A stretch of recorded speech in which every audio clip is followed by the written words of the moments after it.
Hi everyone, this is Stephen Lauber from Trailhead Networks. Thanks for joining me today. On this episode of our Trailhead webinar series, we're going to focus on cybersecurity and threats to small business. I'll give you some real-life examples of things we're seeing out there today, and then give you practical procedures and protections that you need to have in place now. But before we jump in, I want to point out a video that complements what I'm going to talk about today. It's an excerpt from the Real Future documentary series, where Kevin Roose dares some expert hackers to break into his accounts over a 2-week period. They gathered information about Kevin from what was publicly available on the internet, and then used that to craft some very effective email and social engineering attacks. The attacks worked even though Kevin had his guard up and was on the alert for attacks. And the tactics that the hackers use are really consistent with what we're seeing businesses being targeted with today. If you're not familiar with what a phishing or a vishing scam looks like, or if you're just skeptical about the effectiveness of social engineering, you should definitely watch it. I promise you'll have a different perspective afterwards. So I'll post a link to that at the end of this video, as well as down below if you're watching this on our YouTube channel. And then Kevin also wrote up an article where he goes into greater depth about his experience of being hacked. I'll post a link to that document down below as well if you're interested. So if you haven't watched that video yet, be sure to check it out. Okay, so let's get started. So here's a quote from the former CEO of Intel that is especially applicable when we discuss cybersecurity. Success in the context of our discussion today may be that you have not been attacked yet. Or if you were compromised, the consequences weren't significant. However, because of your success in not being a target yet, you may have become complacent about security measures in your organization. Data breaches continue to populate the news. Facebook has had multiple data breaches just in the last year. In 2018, Marriott discovered a breach that had been going on since 2014, where 500 million customers had their data stolen. In 2017, Equifax had personal information of 143 million consumers stolen. That breach took over 2 months to be detected. And in 2016, 57 million Uber customers had their personal information compromised. Uber waited a year to make that one public. So I'm just picking a few examples from the past few years, but don't forget about the well-known JP Morgan, Target, and Home Depot credit card breaches. You might be thinking, I'm just a small business. I'm not a Target or a JP Morgan, so nobody would want to hack us. Wrong. First, these larger companies have very sophisticated security systems in place. They are not easy to hack. Consider the resources that companies like Facebook, Equifax, JP Morgan had to dedicate to cybersecurity. Obviously, if they're getting hacked, getting into smaller, less protected businesses can be a cakewalk in comparison. That's why you are a bigger target than these large institutions. The prize might not be as big, but you are far easier to rob than large institutions, making you a prime target. And since cybercriminals have automation tools, they can make a large sum of money simply by targeting a few hundred or 1,000 small businesses. Also be aware that you just don't hear about these attacks as much. Because they don't make national news. The news wants to focus on the big stories. Another factor is that many small businesses either don't know they've been hacked, or they don't report it the way they should, because they're embarrassed or afraid of the legal and reputational consequences. So here are a couple of recent local examples for those of us here in the West Michigan area. So let's talk about the dark web a bit. This has become a well-known term, but it's not always understood. When we talk about the dark web, we're referring to the parts of the internet that aren't indexed by search engines. So you can't get to these sites with typical web browsers like Chrome or Edge. You need a special web browser like a Tor that makes your source location unidentifiable and untraceable. It's a messy and unorganized space, but there are resources available to hackers that make it much easier. This is a thriving and growing industry. This is not just a couple guys in a garage hanging out. Anything that you can need to steal data or rob people can be purchased. You can buy stolen usernames and passwords, credit card details, social security numbers, hacked Netflix accounts, and a number of other programs, devices, or software that allow you to set up your own crime ring. Over $1 billion are changing hands each year on the dark web, and organized crime has taken a foothold in this realm. For those who make credentials available on the dark web, the financial rewards can be significant. A criminal dealing with stolen credentials can make tens of thousands of dollars from buyers interested in purchasing them. And by selling these credentials to multiple buyers, organizations that experience a breach of credentials can easily be under digital assault from dozens or even hundreds of attackers. So here are some of the ways a hacker can obtain a user's credentials. The methods here towards the top of the list, they're the more common since they're the easiest for hackers to deploy. And then as you move down the list here, the methods get to be more complicated or costly and tend to be more targeted in their nature. Phishing is covered pretty widely, and end users are starting to recognize these types of attacks. But the sheer volume and ingenuity of the attacks continue to make this a very effective method to get credentials. Be aware that malicious code embedded in a compromised website can also be used to trick you into submitting your credentials. Always be very cautious of any site or person asking for your passwords, even by your IT provider. So what can an attacker do with your credentials? A better question may be, what can't an attacker do with compromised credentials? Sending an email from a compromised account may seem fairly trivial at first glance, but an attacker with access to an email account can cause all sorts of havoc and damage. Their actions can also remain hidden to the compromised user. It's an ugly situation. You don't want to experience it. Some other examples here are spreading malicious content and compromising other accounts, as well as capturing sensitive data or identity theft. All really bad things.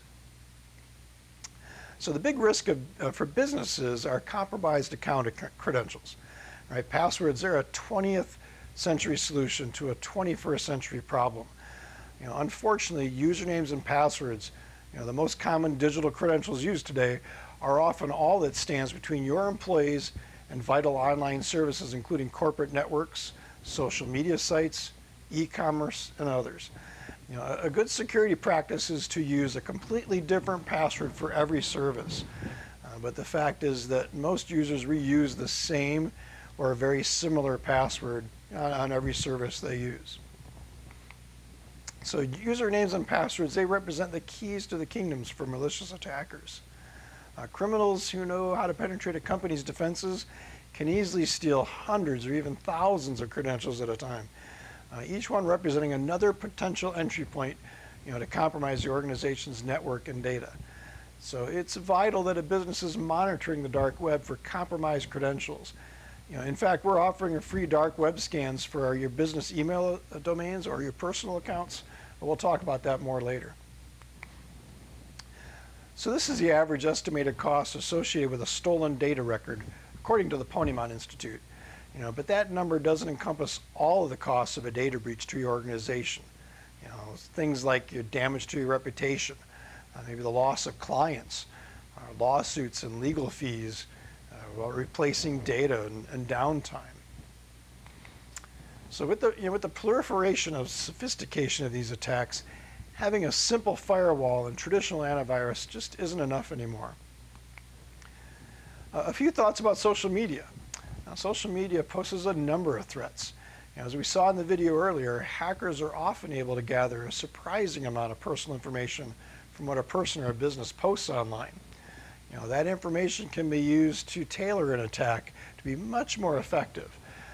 Maybe you need to reconsider some of the details about yourself or your organization that are publicly available through social media and other forms. I imagine most of you know about ransomware, but just to clarify, ransomware is a program that encrypts data files so they can't open, so you can't open them.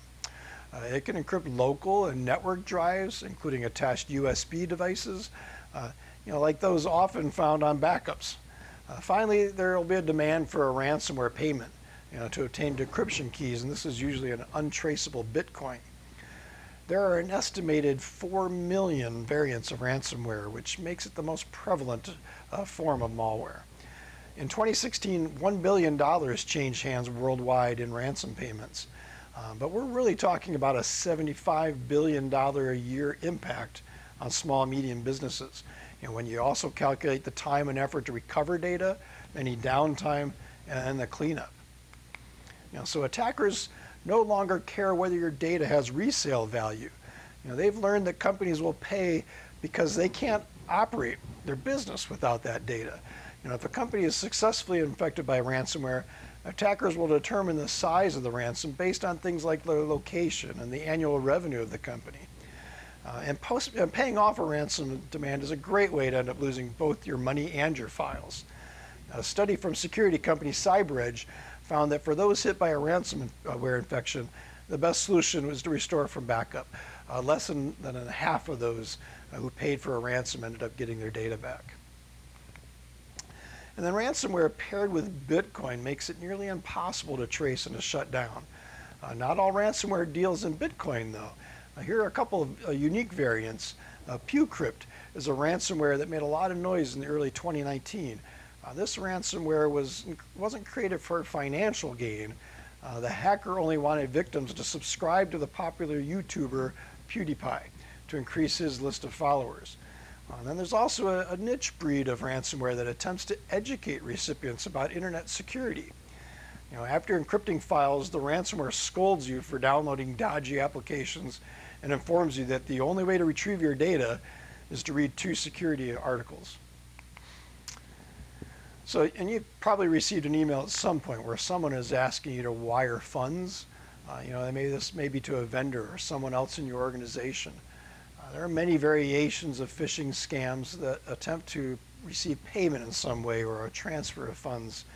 While most people catch these, many still slip through. You'd be surprised how many organizations don't have adequate controls in place when it comes to online banking. Or they have one trusted individual that's responsible for everything.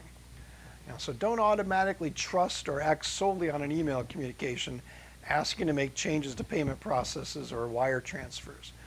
Make sure the procedures for these actions include a validation step outside of email, things like phone verification or personal signatures. Use dual controls.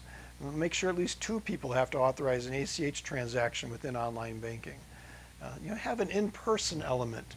So many of these attacks are counting on the fact that the recipient won't bother to take the inconvenience of getting up from their desk, walking over to the person who requested the action, or at least picking up the phone.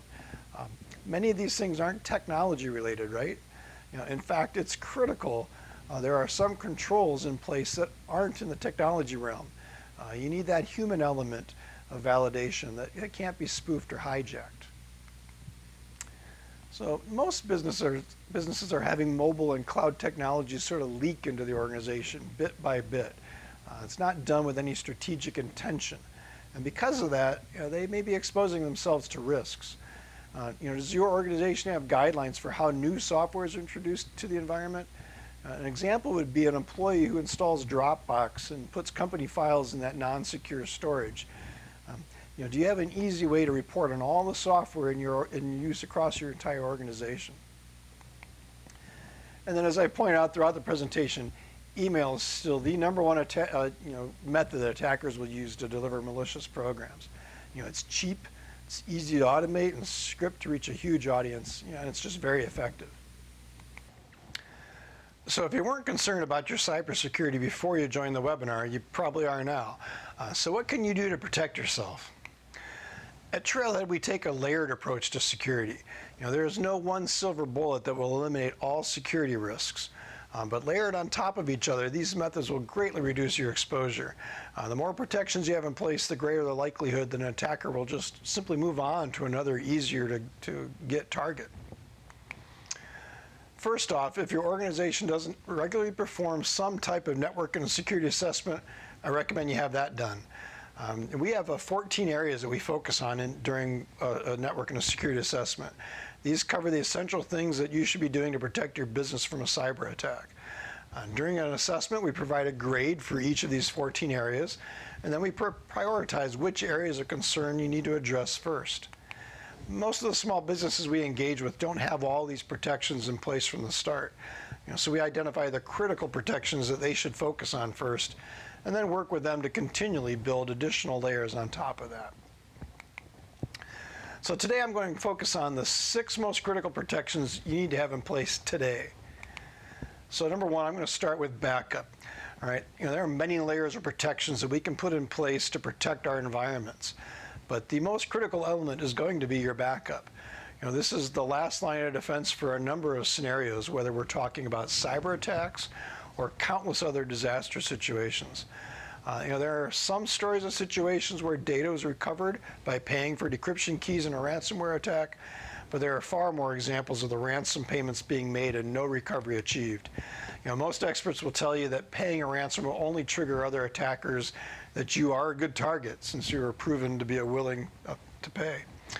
The thing that always shocks me about these stories when a business or an organization pays a ransom to get their data back is that the backup or the restore process failed in that situation, or the cost of the restore process or the downtime associated with that was worse than the ransom payment itself.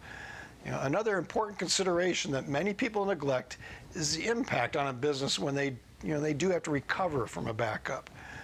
Do you know how long it will take to recover your critical data pieces in your organization, and how much that downtime or potential data loss could cost your business? Just a couple more thoughts about backup. Yes, making sure the backup ran is important. Most business owners are able to tell me when their last backup ran, although there have been some that didn't know the answer to that question.